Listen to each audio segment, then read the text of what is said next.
quero convidar você a mais uma vez abrir a sua Bíblia na carta de Tiago, no capítulo 5. E nós vamos ler nessa manhã o mesmo trecho que lemos no último domingo, que vai do verso 1 até o verso 6.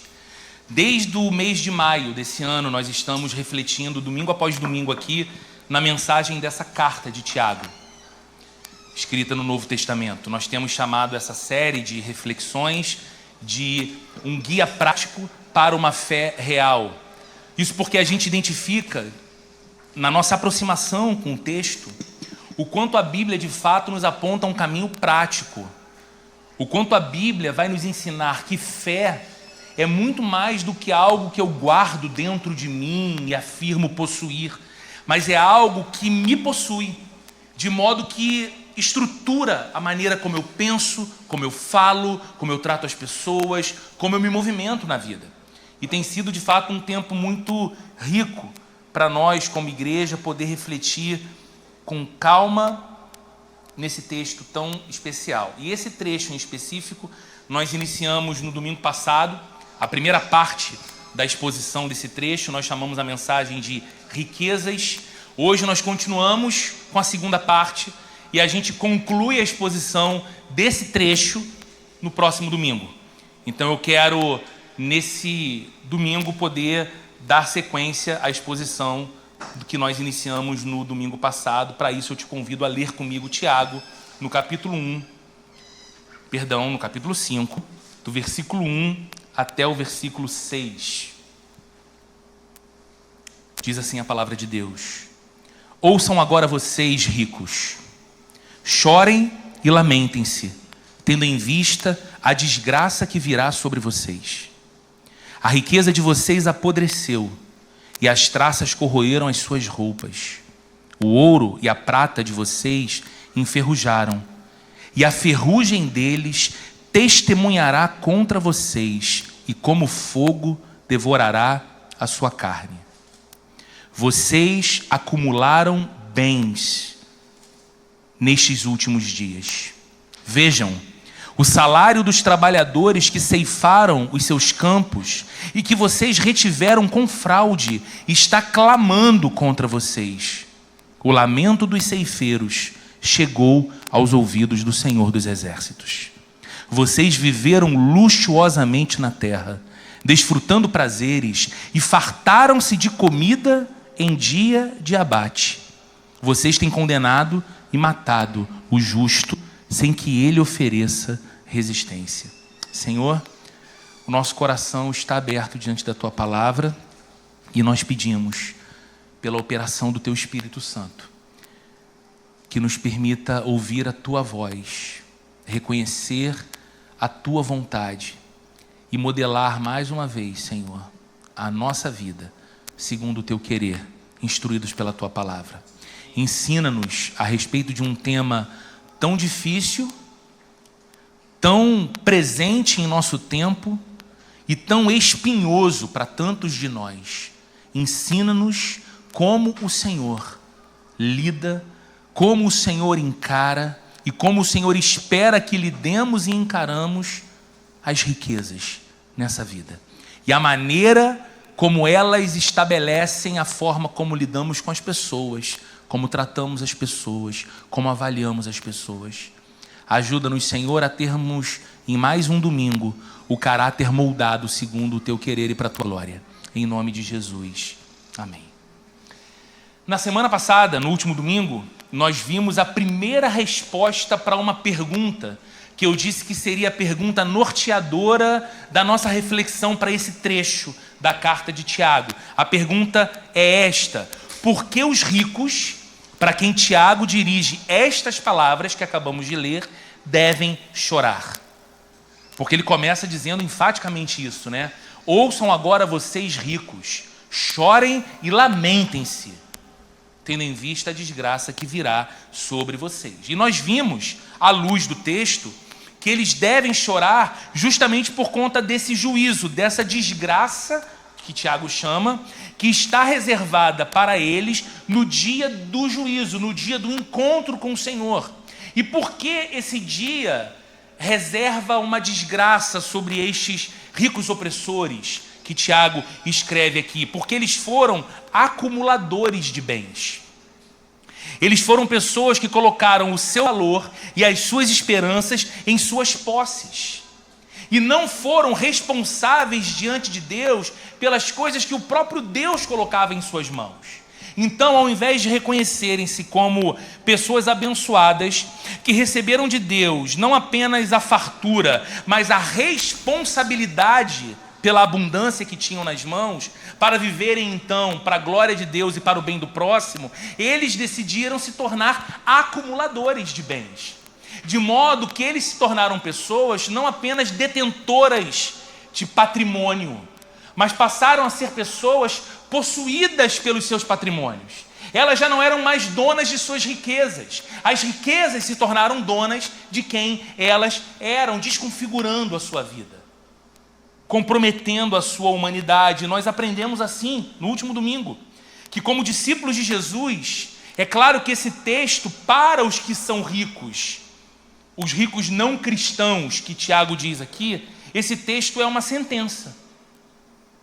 Mas para os discípulos de Jesus, para você e para mim, se nos identificamos nesse grupo de seguidores de Jesus, para nós esse texto é um solene alerta, é uma solene advertência, nos ensinando que nós não devemos ser acumuladores, nos ensinando que nós não devemos colocar a nossa segurança, a nossa identidade e o nosso valor na incerteza das riquezas.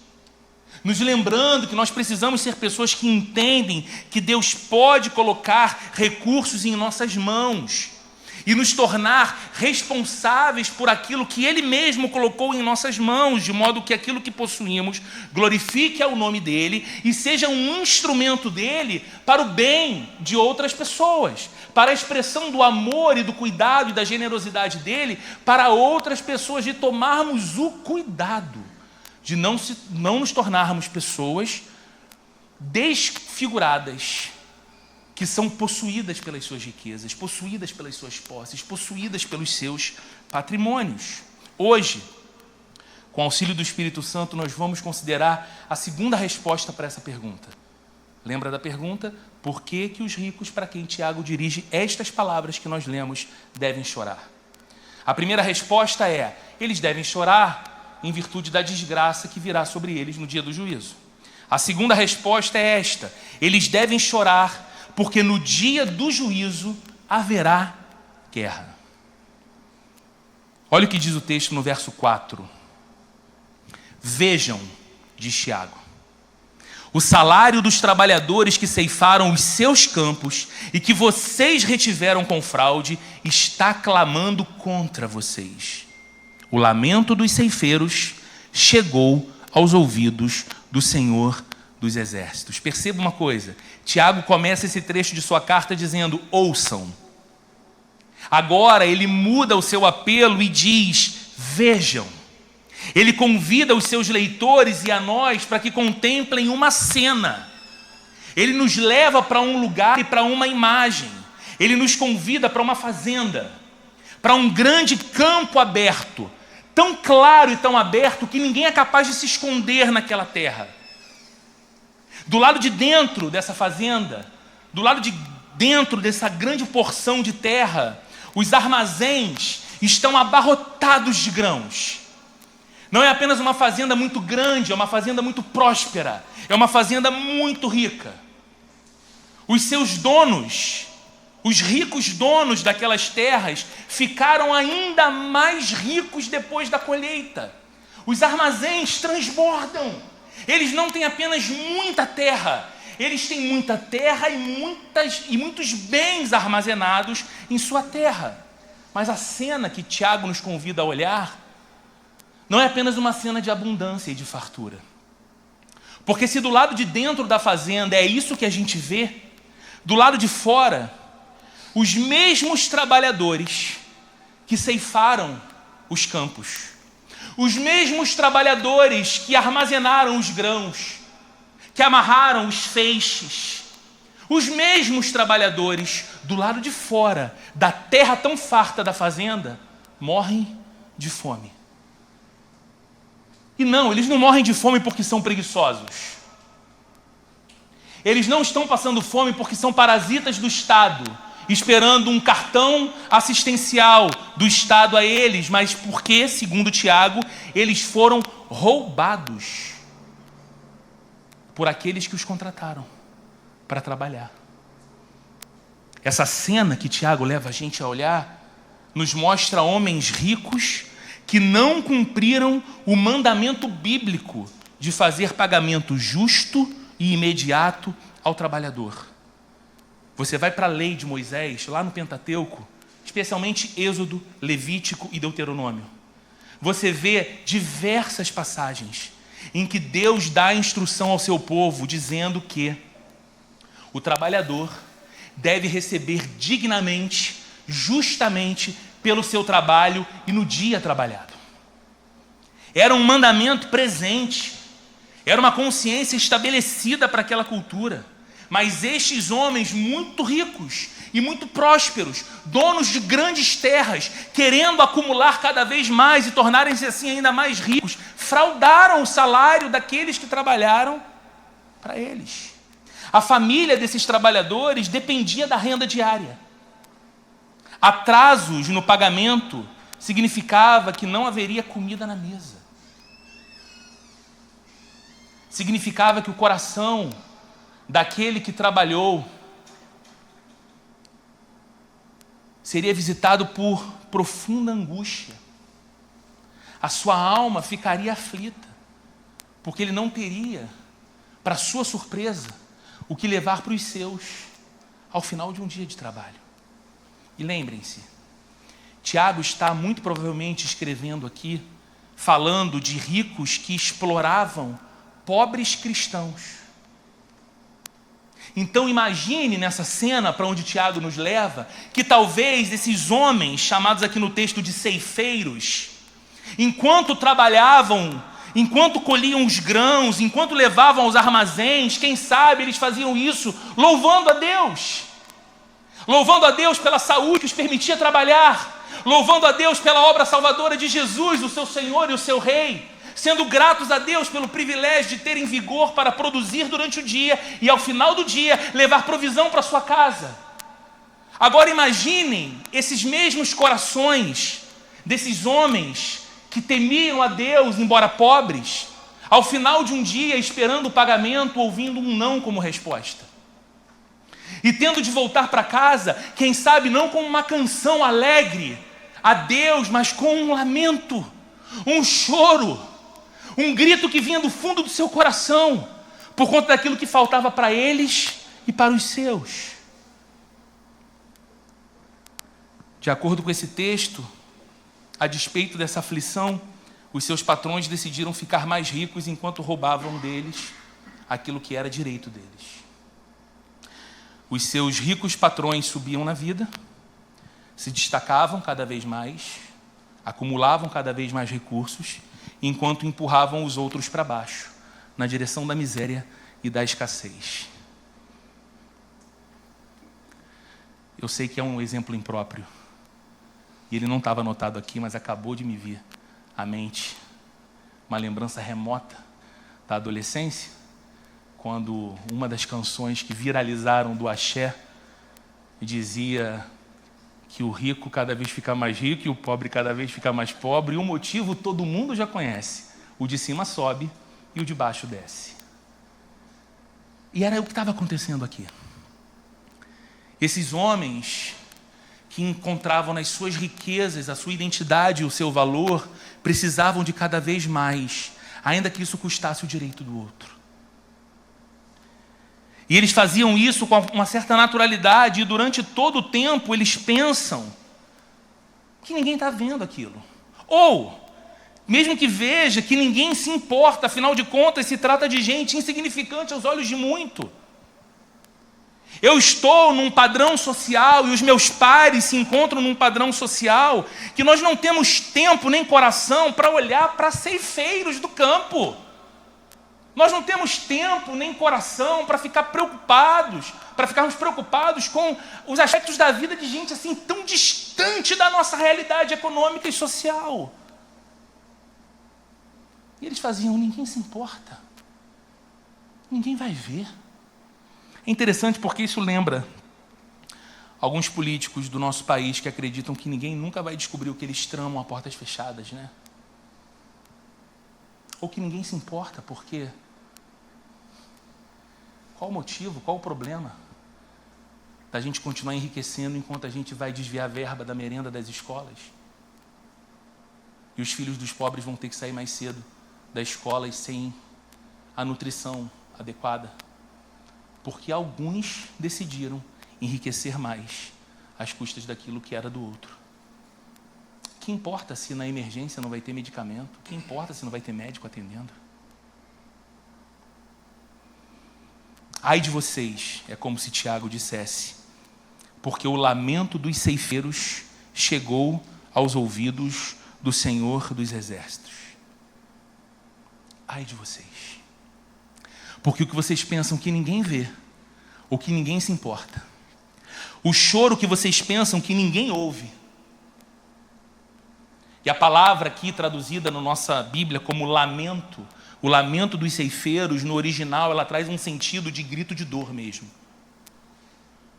É como se esses homens não tivessem absolutamente mais nada a fazer, nem ninguém a recorrer, que não gritar do fundo de sua alma a Deus. E aí Tiago está dizendo, esse grito de agonia deles chegou aos ouvidos do Senhor dos Exércitos. Ou seja, se você não é capaz de ouvir, fique certo, Deus ouvirá o clamor do necessitado. Há um teólogo muito importante, faleceu em 2017, um holandês que durante a maior parte do seu tempo viveu nos Estados Unidos e foi professor de Novo Testamento num dos seminários mais importantes do mundo, chamado Reformed Theological Seminary. Esse homem se chama Simon Kistemaker. E comentando este texto que nós estamos lendo, ele disse o seguinte, o texto vai ser projetado aqui, tem uma tela, se eu não me engano. Ele diz o seguinte, Deus, o Onipotente, está do lado dos oprimidos. Ele coloca seu poder majestoso para trabalhar em favor de seu povo, a fim de vindicá-lo e de dispensar rápida justiça aos seus adversários. O Kistemaker está comentando este trecho que nós estamos lendo, mas isso aqui que ele está afirmando é uma inferência de uma leitura bíblica completa. Antigo e Novo Testamento, você olha para as Escrituras e você vê esta realidade. O Todo-Poderoso Deus, o Criador de todas as coisas, aquele que sustenta tudo pelo seu forte poder, está ao lado do fraco, do abatido, do inválido, daquele que não tem voz, daquele que não é visto, do necessitado. Essa não é, irmãos, está muito longe de ser uma narrativa ideológica ou uma narrativa política. Esta é uma narrativa das Escrituras Sagradas, que nós chamamos de Palavra de Deus. Deus, o Todo-Poderoso, é aquele que chamou Moisés através de um fenômeno impressionante, que era um arbusto pegando fogo, porém sem se consumir, e de onde vinha uma voz, que era a voz do próprio Deus, e dizendo então a Moisés, eu ouvi o clamor do meu povo Israel, que sofre escravidão no Egito, e decidi libertá-lo. E vou te enviar para ser o libertador desse povo. Eu ouvi o clamor que chegou do meu povo. Quando você se depara com Jesus, surpreendendo os seus ouvintes, falando sobre um pouco desse dia que Tiago está chamando aqui de dia do juízo, Jesus diz aos seus ouvintes o seguinte, naquele dia, um dia de surpresa, alguns ouvirão de mim, venham, benditos do meu Pai, entrem no gozo do seu Senhor, porque eu tive sede, vocês me deram de beber, eu tive fome, vocês me deram de comer, eu estive nu e vocês me vestiram, eu estava preso e vocês foram me visitar. E então estes mesmos perguntarão, Senhor, quando foi que te vimos numa destas condições e fizemos o que tu dizes que fizemos? Qual foi a resposta de Jesus? Sempre que você fez a um dos meus pequeninos. A palavra pequeninos ali é uma tradução correta porque fala de gente incapaz de defender a si mesma. Sempre que você fez isso ao fragilizado, sempre que você fez isso àquele que não poderia descedentar a si mesmo, matar a sua própria fome, vestir a si mesmo, se colocar em liberdade, foi a mim que você fez. E é interessante porque falando desse mesmo dia, ele diz que alguns chegarão a ele dizendo: Senhor, em teu nome expulsamos demônios. Em teu nome vimos pessoas sendo curadas. Em teu nome fizemos grandes feitos. Mas eu lhes direi abertamente: apartem-se de mim, eu nunca conheci vocês. Então a gente precisa de cuidado, porque a Bíblia está dizendo que ainda que não sejamos capazes de ouvir o necessitado, de ver aquele que muitas vezes na vida se torna invisível, a nós, Deus ouve o seu clamor. É por isso que Tiago usa aqui a expressão o Senhor dos Exércitos. Ele diz que o clamor dos trabalhadores, o clamor dos ceifeiros, chegou aos ouvidos do Senhor dos Exércitos. Ele usa essa expressão para nos dizer que Deus não apenas ouve o pobre, Deus não apenas ouve o necessitado, mas que Deus toma partido dele. E que por fim, quer na vida, quer no juízo, Deus fará guerra. O Senhor dos Exércitos fará guerra contra o explorador, contra o corrupto, contra o ladrão. Aquilo que muitas vezes soa a nós como um lamento, porque a gente olha a estrutura da vida e pensamos: não há justiça. Ninguém está vendo. Um texto como esse nos alerta que Deus, o justo juiz, continua vendo. E Ele, por ser justo, não deixará de fazer justiça, quer na vida, quer no dia do juízo. Mais uma vez, se para os ricos opressores não cristãos, que é o público primário de Tiago aqui, nesse trecho, isso aqui é uma sentença, para nós, os discípulos de Jesus, isso precisa ser, mais uma vez, um solene alerta. Em que sentido, Roberto? Tenhamos cuidado. Tenhamos cuidado com o tratamento que damos para as pessoas que trabalham para nós. Sejam centenas de pessoas, numa empresa muito próspera que você tenha. Sejam dezenas de pessoas. Seja apenas uma única pessoa que trabalha para você. Tenhamos cuidado. Tenhamos atenção, porque Deus está vendo. Porque o Deus que ouve o clamor do necessitado está olhando para nós. O Deus que nos concede condições de ter não apenas para nós, mas ter também pessoas que prestem serviços a nós, está olhando a maneira como o nosso coração e os nossos olhos e a nossa postura trata esta outra pessoa, assim como nós, criada à imagem e semelhança do Deus a quem amamos. Deus está vendo, e Ele mesmo, se houver injustiça, exploração, roubo ou humilhação, fará guerra contra nós. E lembre-se, não há nenhum poderoso, por mais rico e influente que seja, que possa prevalecer contra o Senhor dos Exércitos. Então não pensemos, nenhum de nós, que podemos estar acima de Deus, ou que isso aqui é tema de menor importância, ou que a maneira como tratamos as pessoas em virtude do dinheiro que temos e falta a elas, ou em virtude da necessidade que elas têm do dinheiro que está em nossas mãos, se a maneira desse tratamento for qualquer coisa diferente do modo cristão de tratar quem quer que seja, nós estamos nos colocando em oposição contra o Senhor dos Exércitos.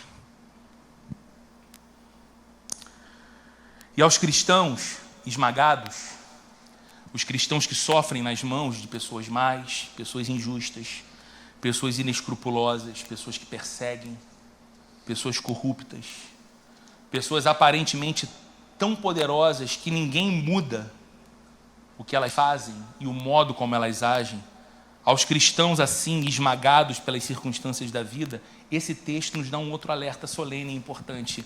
Não se entristeçam demais. É árduo, é digno de lamento, e Deus ouve o lamento, como o Tiago está dizendo.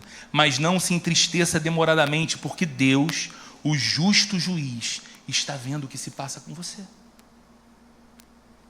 Essa é uma lembrança muito consoladora para a nossa vida também.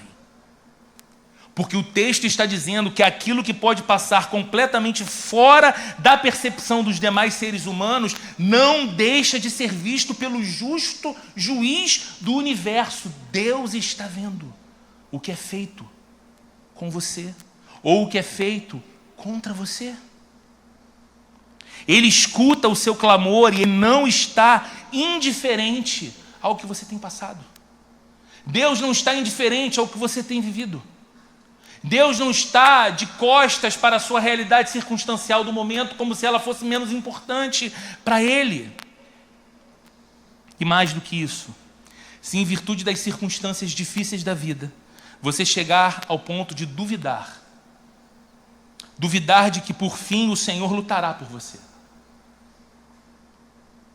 Se você chegar ao ponto de ir olhando as circunstâncias e o quanto você já tem lamentado, gritado, pranteado, e aparentemente do outro lado da oração você não ouve nenhuma resposta que lhe seja favorável à sua agonia ou à sua dor, e você chega então ao ponto de duvidar de que em algum tempo o Senhor dos Exércitos há de se levantar em seu favor, eu quero te convidar e te encorajar a olhar outra vez para a cruz de Jesus.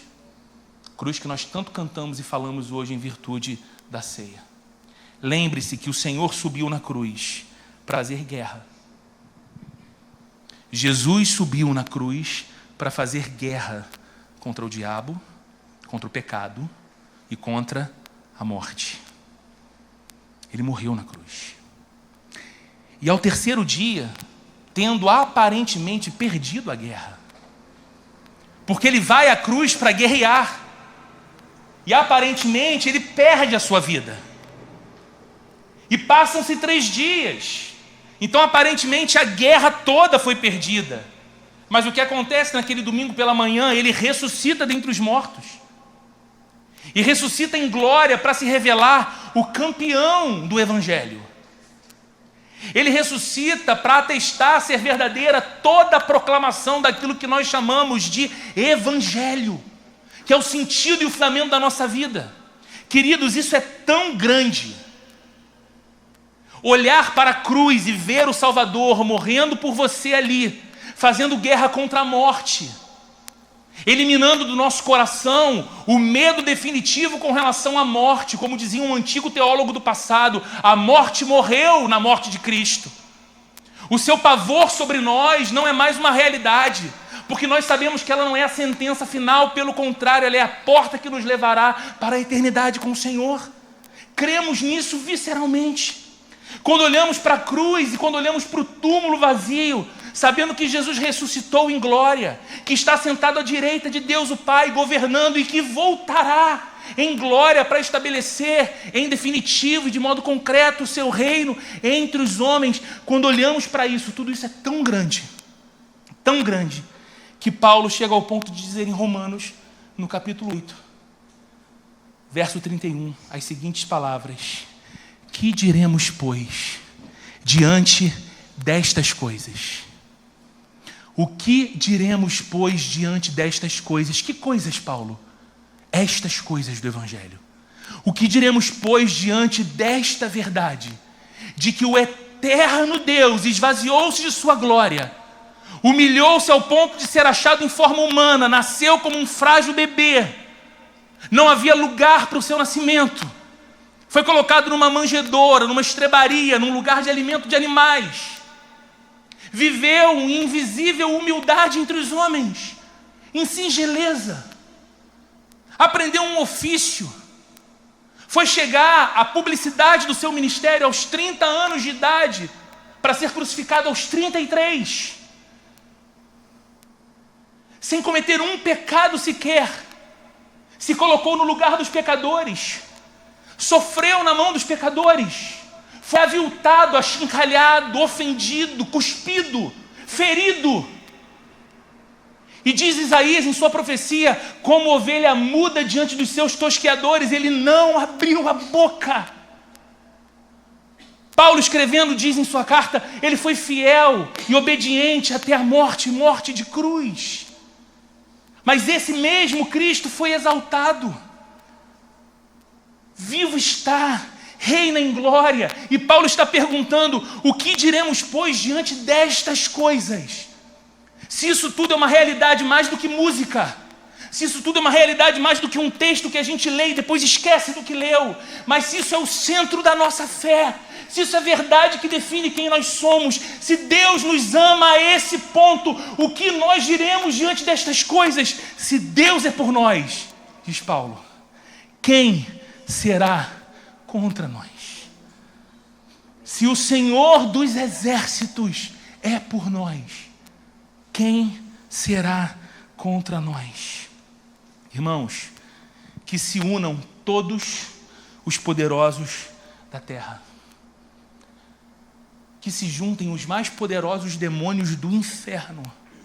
Ao nosso lado está o Senhor dos exércitos, que não perde batalha. Você faz ideia disso? Você é capaz de pensar na profundidade e nas implicações para a sua vida dessa afirmação? É esse Deus que vê você. É esse Deus que escuta a sua oração. É esse Deus que lhe acompanha durante a sua jornada de vida. É esse Deus. É esse Deus. Então, quando o seu coração, mais uma vez, em virtude das circunstâncias, for tentado a duvidar de que o Senhor dos exércitos batalhará por você, olha para a cruz de novo. É lá que está a prova cabal do amor de Deus e da decisão dele de ser por você e não contra você, se você está em Cristo. Vamos orar, queridos. Bendizemos o teu nome, Senhor, por mais esse trecho examinado da tua palavra. Pedimos que o Senhor nos ajude a ter um coração correto com relação às posses e às riquezas.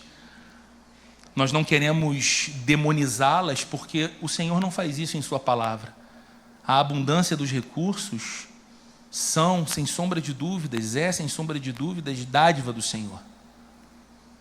Mas aquilo que o nosso coração pecador é capaz de fazer é transformar uma bênção de Deus numa maldição para a nossa própria vida. É confundir a bênção com o abençoador. É amar mais a dádiva do que o doador.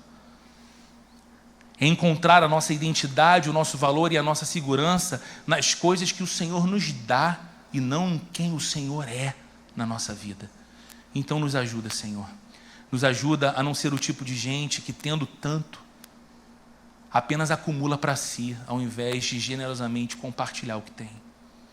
Ajuda-nos, Senhor, a sermos como Jesus, refletindo o caráter de Jesus e a generosidade de Jesus, de modo que a maneira como tratamos as pessoas não esteja condicionada ao que possuímos ou ao que elas possuem. Que a maneira respeitosa, digna, valiosa com que tratamos quem quer que seja, não esteja amparada naquilo que faz o mundo, que não conhece a Ti, mas que seja pautado na verdade que sabemos pela Tua palavra, que nos ensina, inclusive, que o Senhor está ao lado do necessitado.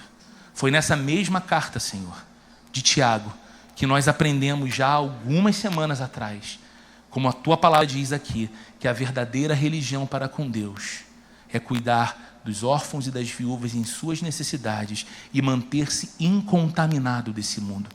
Ajuda-nos, Senhor, a ter uma espiritualidade que não nos torna ETs da realidade histórica que vivemos, mas que sejamos pessoas, sim, cada vez mais comprometidas com o céu e menos apegadas ao mundanismo, ao mesmo tempo em que somos expressão do Teu cuidado, do Teu amor, da Tua bondade, da Tua graça e da Tua misericórdia sobre a vida do nosso próximo, sobretudo aqueles que mais necessitam, aos olhos do mundo. Ajuda-nos, Senhor, a ser como Jesus, mas também ajuda a gente a lembrar que ao nosso lado, se somos de Cristo, está o Senhor dos exércitos que não perde batalha.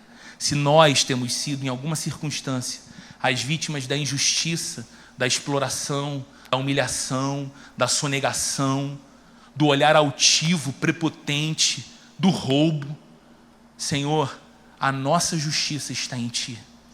Nós te pedimos, Senhor, que o Senhor se levante poderosamente contra aquilo que se levanta contra nós e conceda ao Teu povo a vitória do Senhor, em nome de Jesus. Que o amor de Deus, o nosso Pai, a graça de nosso Senhor e Salvador Jesus Cristo e a comunhão e a consolação do Espírito Santo de Deus esteja presente com cada um de nós hoje e para todo sempre. Amém e amém.